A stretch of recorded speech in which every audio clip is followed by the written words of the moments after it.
एक प्राथमिक विद्यालय की गणित की अध्यापिका ने अपने छात्रों को रूलर निकालने के लिए कहा।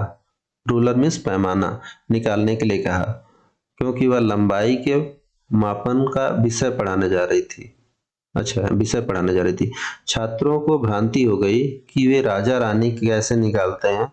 इस प्रकार के शब्द श्रुति शब्द भिन्नात्मक मतलब कि समनाम शब्द, ठीक है, कहलाते हैं। कक्षा में अध्यापिका किस प्रकार की चुनौती को कैसे संबंधित करते हैं। अच्छा, मतलब कि ये क्या किया, वो बोली कि छात्रों को कि रूलर निकालने के लिए चलो हम सिखाते हैं। अब रूलर मीन्स पैमाना भी होता है और रूलर मीन्स शासक भी होता है। तो बच्चे क्या समझे कि शासक मतलब कि राजा रानी निकालना।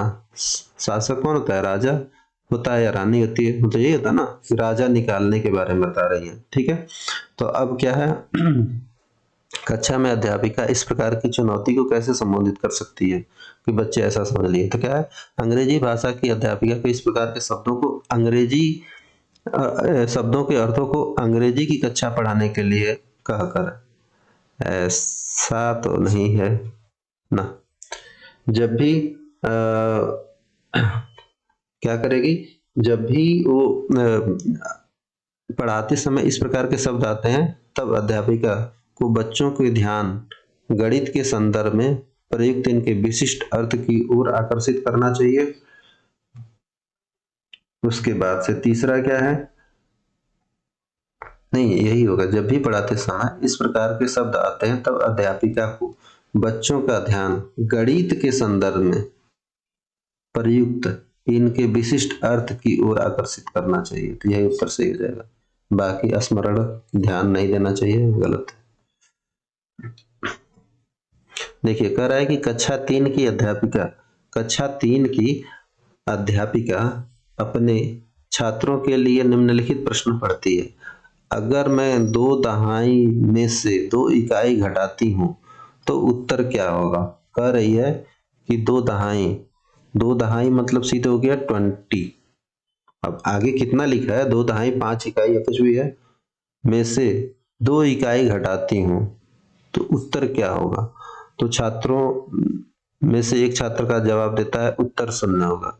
तो मतलब तो उसने तो गलत दिया, उत्तर तो 18 आएगा।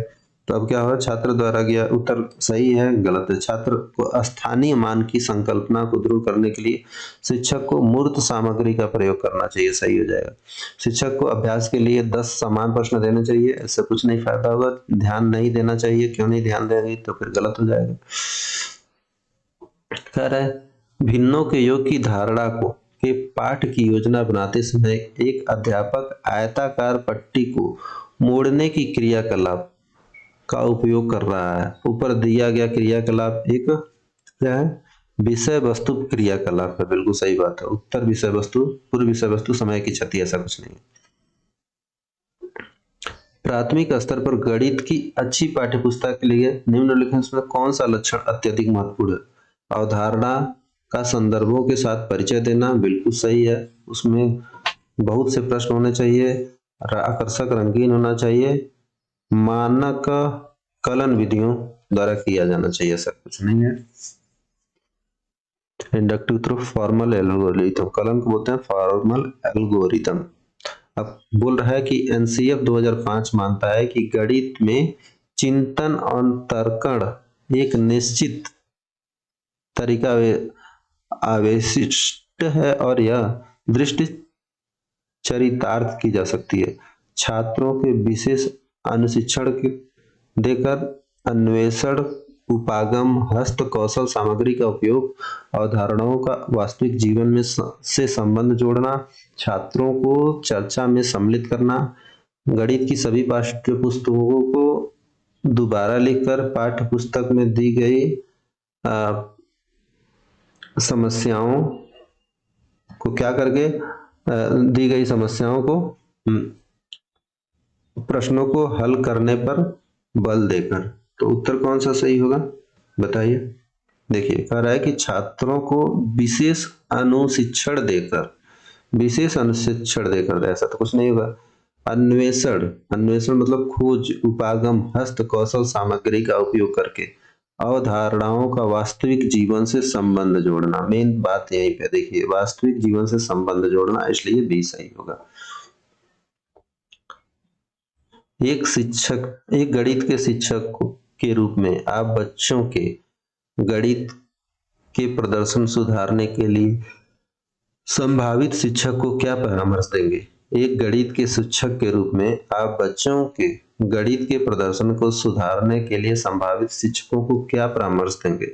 बच्चों के अभ्यास के लिए अधिक से अधिक पुस्तकें उपलब्ध करवाएं? नहीं। अभिभावकों को परामर्श दें कि बाहर ट्यूशन पढ़ाएं?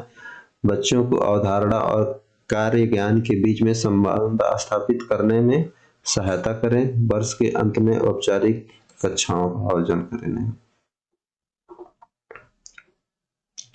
कह रहा है कथन, शिक्षक छात्रों को संबंधों की खोज करने और आसपास के आपसे प्रतिमान ढूंढने में एक सुसाध्य कार्य करता है के साथ अत्यधिक अनुकूल है। किसके साथ में? भूमिका अनुनय, आगमनिक विधि, विश्लेषणात्मक प्रदर्शन नहीं होगा। कह रहा है कि एक प्राथमिक कक्षा का अध्यापक अपने विद्यार्थियों को आस पड़ोस मतलब कम से कम 5 परिवार में कक्षा 5वीं तक पढ़ रहे लड़के और लड़कियों के आंकड़े एकत्रित करने के लिए कहता है। इसमें कौन से क्रियाकलाप के उद्देश्य की अति उपयुक्तता की से वर्णन करता है? तो विद्यार्थी को अपने आस पड़ोस के लैंगिक जेंडर भेदभाव के प्रति जागरूकता करना, ऐसा कुछ नहीं है। प्रकरण आकरणों का प्रबंधन का परिचय देना, हाँ बिल्कुल सही है। समुदाय से परिचित करना, अवकाशकालीन गृह कार्य देना, ऐसा कुछ नहीं है। वो क्या करेगा? उनको बोला है कि आंकड़े एकत्रित करो, ना कि जेंडर के प्रति जागरूकता पैदा करेगा, जेंडर जानने के प्रति। निम्नलिखित में से, हाँ मैं बताया था, पुल्या द्वारा दिए गए, पुल्या आता है, न्यूमैन आता है और वैन हेले आता है। तो क्या बोल रहा है कि पुल्या द्वारा दिए गए समस्या समाधान के चरणों में से नहीं है। कौन सा चरण? पुल्या दिए गए समस्या समाधान के चरणों में नहीं है। तो जो पुल्या का समस्या समाधान है वो क्या है? जो पुल्या ने समस्या समाधान का चरण दिया था वो टोटल 4 चरण है। 4 चरण में पहला है, कोई भी समस्या है तो समस्या को पहले समझो क्या है समस्या को, फिर उस समस्या को करने के लिए, सॉल्व करने के लिए पहले योजना बनाओ और योजना बना के उस योजना का संचालन करो, ठीक है। और संचालन करने के बाद से क्या कि ऐसा हुआ उसका निरीक्षण करो और उसका व्याख्या करो, ठीक है। तो अब देखिए, समस्या को समझिए, सही है, योजना बनाइए, सही है, योजना का संचालन कीजिए, सही है, निरीक्षण तो दिया नहीं है, ये कहीं नहीं लिखा है कि योजना बनाने के बाद पुनः योजना बनाओ, ये गलत है, ठीक है। तो पुल्या का यही है, पहले कोई समस्या है, समस्या समाधान के चरण के बारे में पुल्या ने बताया था। देखिए हमने आपको बताया था कि 3 है, पढ़िएगा। एक तो हो गया न्यूमैन, ठीक, उसके बाद से वैन हेले और उसके बाद से पुल्या। देखिए न्यूमैन क्या बोलता है कि जो मैथ है, ठीक है, बीजगणितीय, उसको हम कैसे, बीजगणित उसको हम कैसे करेंगे, तो इसके बारे में उसने बताया था, इसने बताया था ज्यामिति यानी कि रेखा गणित। इसको हम कैसे करेंगे?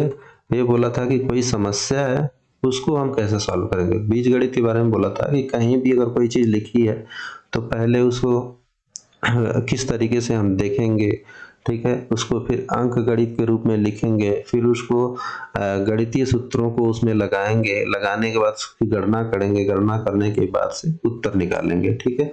वैन हेले बोला था कि रेखा गणित के रूप में कि कोई भी आकार देखेंगे तो उस आकार को पहले हम किसी से विजुलाइज करेंगे, मतलब ये कैसा है, बिस्किट टाइप का है, समोसे टाइप का है, जो भी चीजें हैं जैसे छोटा बच्चा देखता है।